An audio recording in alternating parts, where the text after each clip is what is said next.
He's one of the most influential game designers of our time. He practically invented the God game genre. But almost missed his destiny. I've got into the industry almost on a dare, almost on a bet. One of the greatest games almost didn't hit the shelves. And I actually stopped working on it, put it aside for about 6 months and worked on a different game. He's a mastermind. Civilization is just a monumental, a Hall of Fame game if there was a Hall of Fame. Who questioned himself. I really faced a dilemma after Civilization was out there. Was I going to try and top Civilization and then try and top that game and try and top the game after that? He overcame his doubts. Sid Meier is just an outstanding personality. He's a philosopher, he's an educator. I learned quite a bit from him. He is the most humble person I know. And he's extremely brilliant. I concur, Your Excellency. And conquered an industry. You know if the Sid Meier name is on it, then it's going to be a good name.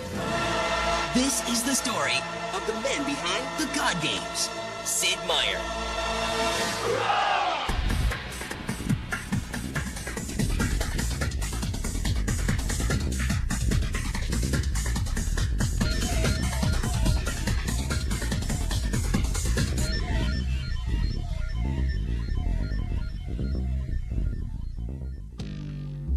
As a child, Sid Meier is both imaginative and motivated. I was always interested in games and kind of letting my imagination run free and playing, learning about railroads or playing with toy soldiers or blocks or whatever. So I think my childhood set me up in a lot of ways to be a computer game designer. And he finds inspiration in his grandparents' backyard. I spent a summer living with my grandparents, and there's a train that ran right by their house, like clockwork, 5 or 6 times a day. And I could walk to the train station and see the trains come in, check the schedules, and it fascinated me the way that the trains were always right on time. Getting closer to the industry he will eventually dominate, he goes on to study computers. In those days, computers took up an entire room, and they couldn't play games on them. They were only for serious things. But I studied programming and systems design, etc. I got a pretty normal job installing computer systems in department stores. Then all of a sudden, the personal computer came around, and I said, hey, this is what I want to be doing, writing computer games. So I got a personal computer, and in my spare time, I started making games. He not only makes one, he sells one. The very first game that I sold, I programmed the game, I printed out the manual on my home printer, I put it in a bag, in a plastic bag that I bought at the Giant, and took it down to the computer store and said, hey, do you want to buy this computer game? Their answer is yes, and Sid falls in love. In the early days, it was very much a labor of love. I enjoyed games, and I liked computers, and just putting those two together and watching what appeared on the screen, and it was really a feeling of creativity. In my day job, I couldn't be very creative, but at night I could create these fantastic games at home. So it was really a labor of love at first, and then gradually over time it turned into an industry. And a simple win leads Sid into the hands of the gaming industry. I got into the industry almost on a dare, almost on a bet. A friend of mine and I were playing a computer game, and I beat him, and he said, how could you do that? You know, I'm a great computer game player. And I said, well, you know, I'm a programmer, so I can kind of understand the design of the game. And he said, well, you know, if you're so good, you write a game. I said, well, okay, I could do that. And he said, well, then I'll sell it. That friend, Bill Steely, is a former Air Force major with great technical expertise. Combine that with Sid's creativity, and you have a new endeavor. We actually got together and started a company called Microprose way back in the early days of computer games. Their first game is Hellcat Ace, a flight simulator. It's released in 1984. The early days of Microprose were very much a time of discovery and exploration. We tried to make games that appealed to a little more of an adult audience, a little more serious games. F-15 Strike Eagle was the first realistic modern combat airplane game. We basically created games that we liked to play. If a game hadn't been written yet and we wanted to play it, we had to go out and write it, and that's what we did. Microprose quickly establishes a name for themselves as a provider of flight and air traffic control simulations. By 1987, he takes a chance on a whole new concept. My partner Bill wanted me to do another flight simulator because we had just done F-15 and been successful. And he said, you know, do another flight simulator. And I said, you know, I don't want to do the same game all the time. I think I'll do a game about pirates. And he said, no, nobody will buy that. I said, well, I want to do a game about pirates. And he said, well, maybe if we put your name on it, then the people who like F-15 will buy pirates. Sid Meier's Pirates is an adventure role-playing game in real time. It's released on the Commodore 64. One thing that he did do that I think is pretty seminal was combine different genres of games into a single title. With Pirates, for example, he took role-playing, action, and adventure, commerce, and all these different elements that used to be separated into their own different game genres and brought them all together in one experience. Pirates, people are still playing it. It's kind of an open-ended role-playing game where you get to be a pirate and sail the Spanish Main and capture a ship. It's almost like starring in a movie. One of my friends introduced me to a game called Pirates on the Commodore 64. I thought it was an incredible game. It wasn't so much that I wanted to make that game myself, it was the fact that I wanted to work for a company that made products like that. I said, this is what the future of gaming is going to be.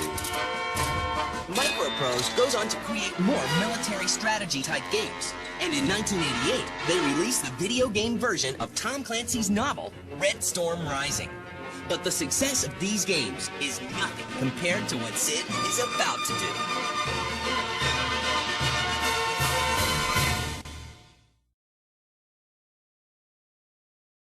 Do you hate slicing and dicing? Chopping onions takes forever and makes you cry. Hi, Billy Mays here for the Vidalia Slice It, the miracle machine with 12 precision blades for quick cutting and slicing. Slice onions so fast you won't shed a tear. Shred lettuce in a snap. The Vidalia blades are so sharp they even slice ripe tomatoes. Just place the food in the top of the machine and slice it fast and easy. Make mountains of mushrooms and quick cut peppers for a Western omelet. Sliced potatoes. Make a little or you can make a lot in seconds for potato salad, potatoes au gratin, or sweet potato fries. Slice delicate eggs for a delicious egg salad. Slice cheese with ease. The Vidalia Slice It cuts through hard salami like a hot knife through butter for a perfect party platter. Cutting is clumsy, but Vidalia cuts tomatoes quickly, cuts peppers like a master chef. Ordinary slicing with a knife takes forever, but Vidalia slices it safely in seconds. The Vidalia Slice It has a built-in measuring cup and airtight storage lid. Cut cucumbers, zucchini, even portobellos for a gourmet pizza, perfect for any party. Call now and we'll send you the Vidalia Slice It complete, along with the built-in measuring cup, storage lid, and cleaning tool for just $19.95. But call right now and get the thick blade and the Wonder Wedge free. Just pay separate processing and handling. Use the Wonder Wedge for lemons, limes, even tough rinds on orange skins. Use the extra thick blade to slice potatoes and more. Slice it fast, slice it easy, slice it safely with Vidalia Slice It. You get it all. The Vidalia Slice It with 12 precision blades, built-in measuring cup, storage lid, and cleaning tool, plus the thick blade and the Wonder Wedge. An incredible $49 value for just $19.95. Here's how to order.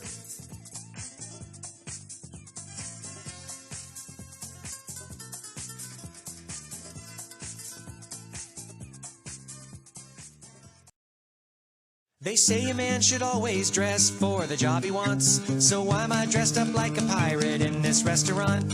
It's all because some hacker stole my identity. Now I'm in here every evening serving chowder and iced tea. Should have gone to freecreditreport.com. I could have seen this coming at me like an atom bomb. They monitor your credit and send you email alerts, so you don't end up selling fish to tourists in t-shirts. Offer applies with enrollment and triple advantage.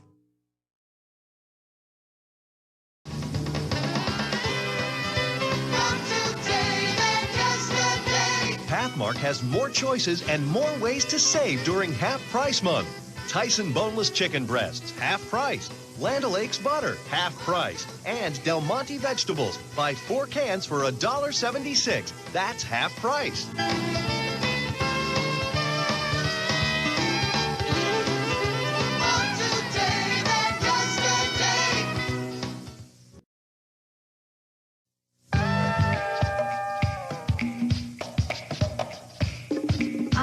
Summer love. You meet. You flirt. And if all goes well, you find your perfect match. The sandal sale, only at Payless. Summer love has its place, and doesn't it feel good? Now at Payless, you can slip into the summer's hottest styles, and at only $9.99, you can afford to love them all.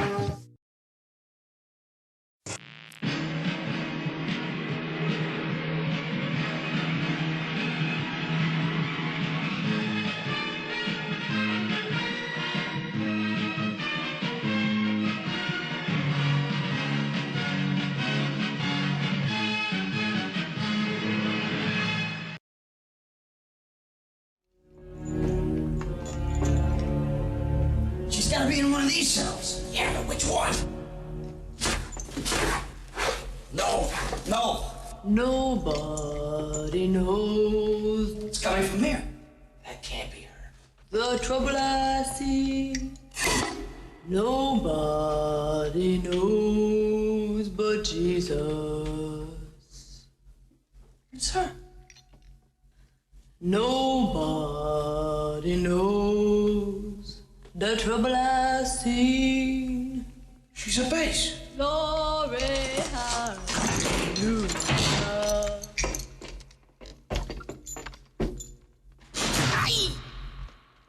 What do you want? It's me. It's us. Lone Star. Oh, how did you find us? No time to talk. Come on. We gotta move. Barf, how'd you do it?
Break shot.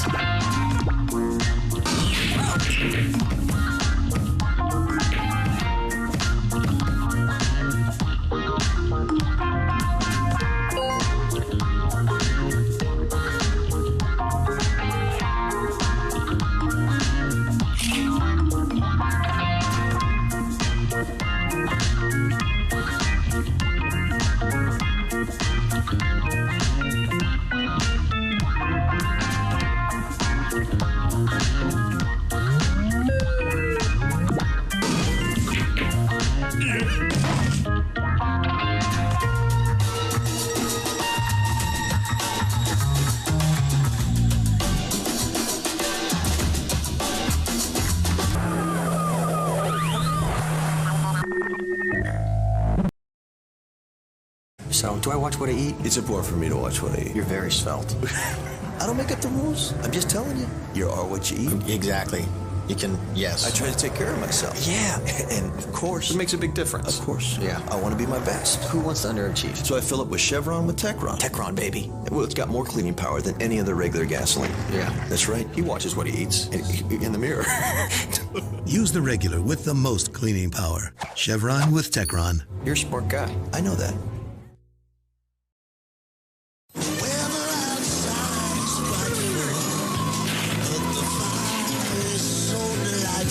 Nothing melts away the cold like a delicious hot bowl of Campbell's chicken noodle soup. Let it snow, let it snow. They say a man should always dress for the job he wants. So why am I dressed up like a pirate in this restaurant? It's all because some hacker stole my identity. Now I'm in here every evening serving chowder and iced tea. Should have gone to freecreditreport.com. I could have seen this coming at me like an atom bomb. They monitor your credit and send you email alerts, so you don't end up selling fish to tourists in t-shirts. Offer applies with enrollment and triple advantage.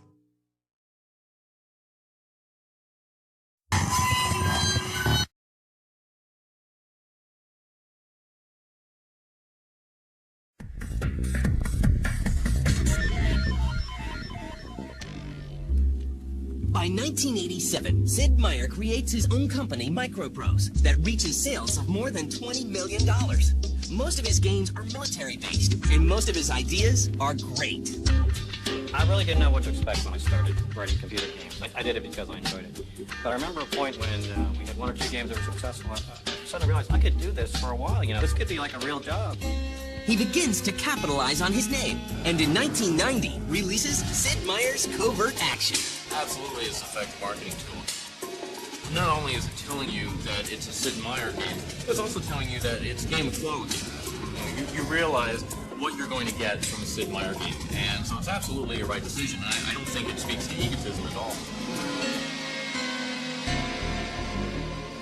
Sid goes back to his roots for inspiration on his next game, which combines competition, colorful characters, and financiers of the railroad business. The result is Railroad Tycoon. Railroad Tycoon was kind of the first game that we did that was basically about creating something as opposed to destroying something.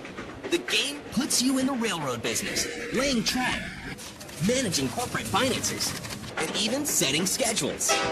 You've got game mechanics that people want to buy into and make it fun to actually put the pieces down.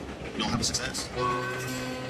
While testing Railroad Tycoon, he meets fellow designer and fan Bruce Shelley. He was just a joy to work with. He was almost like my twin brother in a lot of ways. He gave me a lot of support, a lot of ideas. First of all, it was incredible fun. It seems like part of the mission statement for game development should be, let's have fun doing this. And we did have fun together. Beyond that, I mean, working with him was like I've described that as going to Game Design University. He prototypes by himself. He does his own art, does his own programming.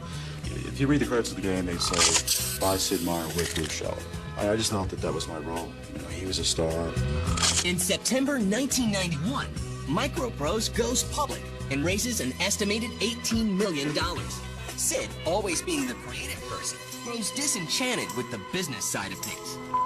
I realized that I couldn't be responsibly looking after the business side of Microprose, doing what I needed to do there, and be a game designer. So I made the choice that I'd really rather be a game designer, sold my share in Microprose, and just became an employee there, essentially. After that, I did Civilization, so it must have been the right decision. The development of Civilization is influenced by another gaming guru, Will Wright. Civilization went through a pretty strange path to get to where it ended up. It first started off as a real-time game, much like SimCity. Frustrated with the results, Sid Meier walks away from his pet project. And I actually stopped working on it, put it aside for about 6 months, and worked on a different game. After his self-imposed hiatus, Sid goes back to the drawing board, decides to take the game in a different direction, and adds historical elements. By 1991, Sid Meier's Civilization is ready for shipment. For the first half, we really weren't sure about Civilization. There came a point where it just clicked, and we couldn't stop playing. And then we realized that this game is something special. Although inspired by SimCity, Civilization is very different. It's a strategy game, and the player is given 6,000 years to turn a wandering tribe into a technologically developed society. I think Civilization was kind of the culmination of a lot of the threads of games that I've been working on up till that time. It's really a game that included the idea of building as opposed to destroying. And it included lots of elements of history, which was always something that I was interested in. You get to be an emperor, a king, and even a president.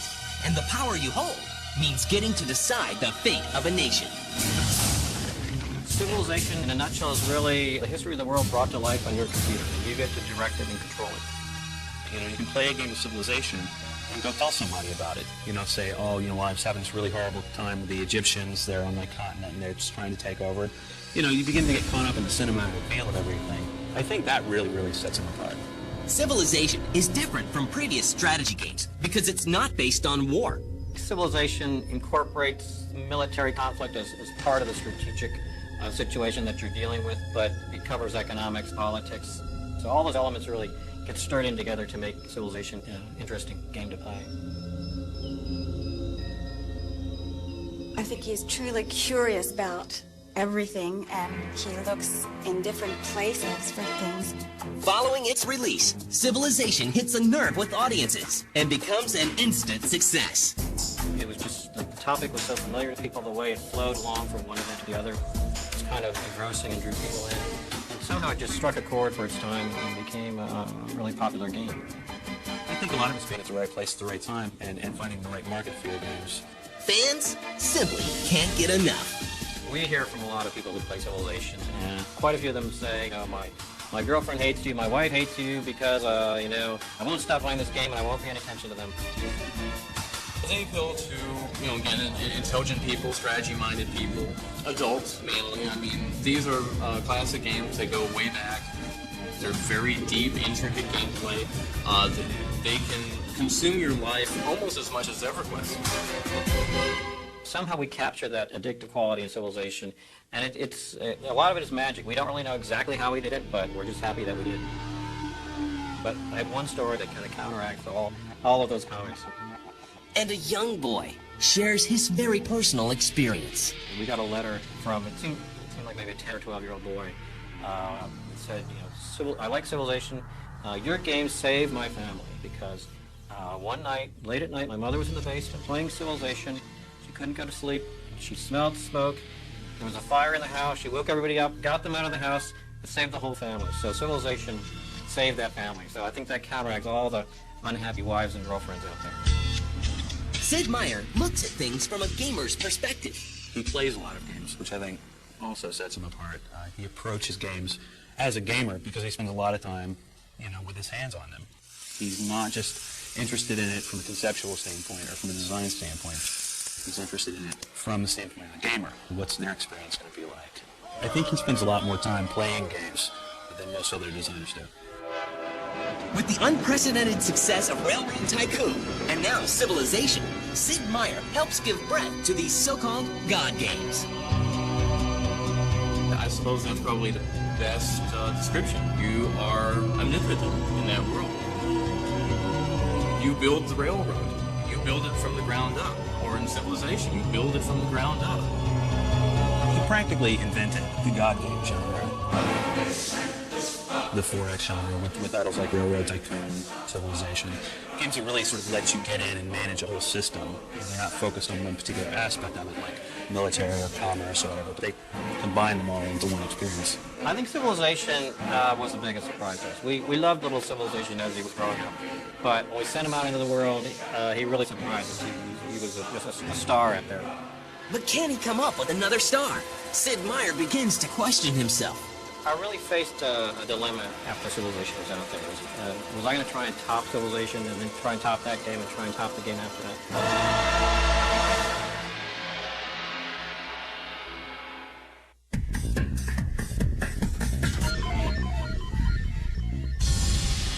Sid Meier is the mastermind behind both Railroad Tycoon and Civilization. His name alone earns some respect, and he's helped give life to a brand new genre, God games. How can he keep up the pace?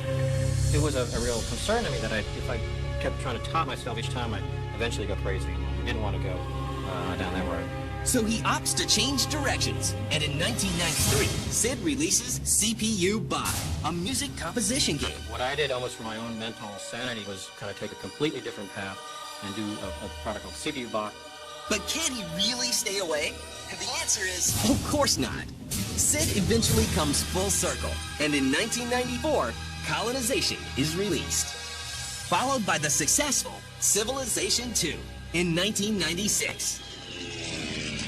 But in May 1996, things turn for Sid as he makes the decision to leave Microprose, taking designers Jeff Briggs and Brian Reynolds with him. They form a brand new company and call it Firaxis Games. Firaxis was formed kind of as a reaction to the growth of Microprose. We decided to start a small company which was only concerned with developing computer software, but the emphasis was on creativity and making good games as opposed to trying to run a large business. Their first release is in 1997. It's called Gettysburg and is a groundbreaking real-time war game.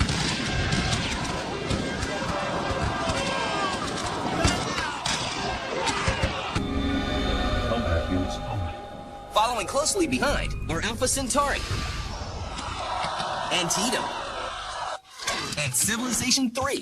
They've all been well received critically. We get a lot of good feedback from our fans, so we think we made the right decision. And most of all, we enjoy working every day, and that's really the most important thing to us.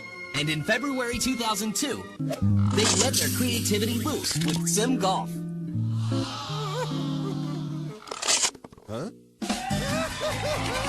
Sim Golf was a project that kind of started as a game about designing a golf course and grew into a game about people and the way they interact and the comedy of what happens on the golf course. Creating your own characters and holding tournaments. It's more than a game about golf, it's almost a game about life. The bottom line is, it's still a game. And to Sid Meier, being a gamer is what he loves most. I think one of the secrets to our success is that we play our games over and over again as they're being developed. So when you play games from Firaxis, that game's been played to death by us. And with genes like Sid's, it's no surprise that a certain someone is following in his footsteps. My son is a crazy computer console gamer, and he really inspires me a lot these days. He really inspires me to include the younger demographics, to make games easy to play, to make them maybe a little more exciting. The Civilization franchise has earned millions to date, and Sid Meier has earned his place among the elite. When we picked Game Gods a few years ago, probably the first name on the list was Sid Meier. He is probably the ultimate certifiable game god. I mean, his resume is amazing. Civilization is just a monumental, a Hall of Fame game, if there's a Hall of Fame. And what can we expect from Sid and Firaxis now? Will Civilization come to an end? We certainly hope not. We haven't run out of ideas for Civilization, so I think it'll be around for quite a while. We're happy making computer games, making strategy games, making kind of new games that people haven't seen before. Sid Meier entered the gaming industry as a gamer, and that's exactly where he remains. He conquered the unbelievable and created the unreal.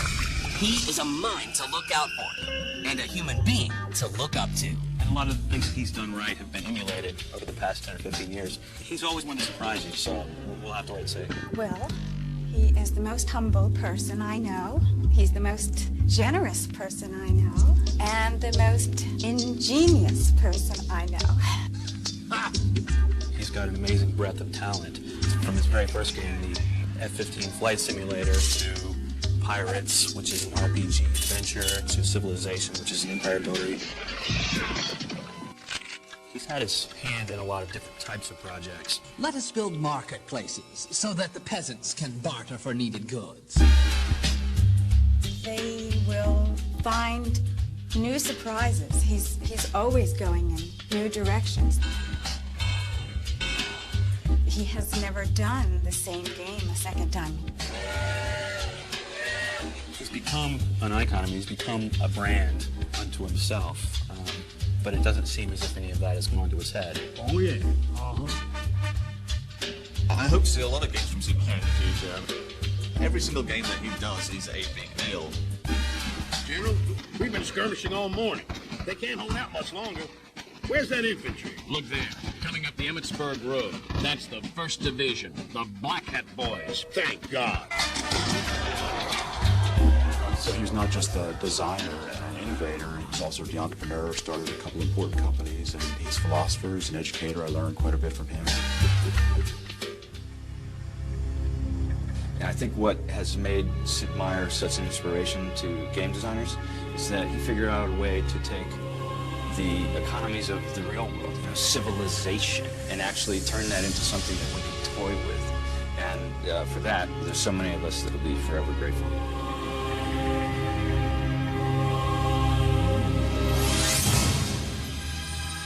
It really doesn't feel like I've been designing games for 20 years. That's an incredible amount of time. But looking back, there is a little bit of a sense of pride that we were there at the beginning. We saw the history of the industry. We were part of it. And I'm really glad to have been there, you know, in the good old days, the formative days.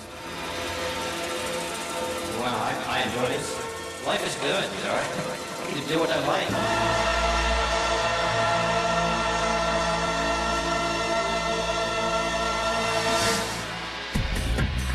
I think we have a kind of a unique game development style in that if we find something we like, we build on it.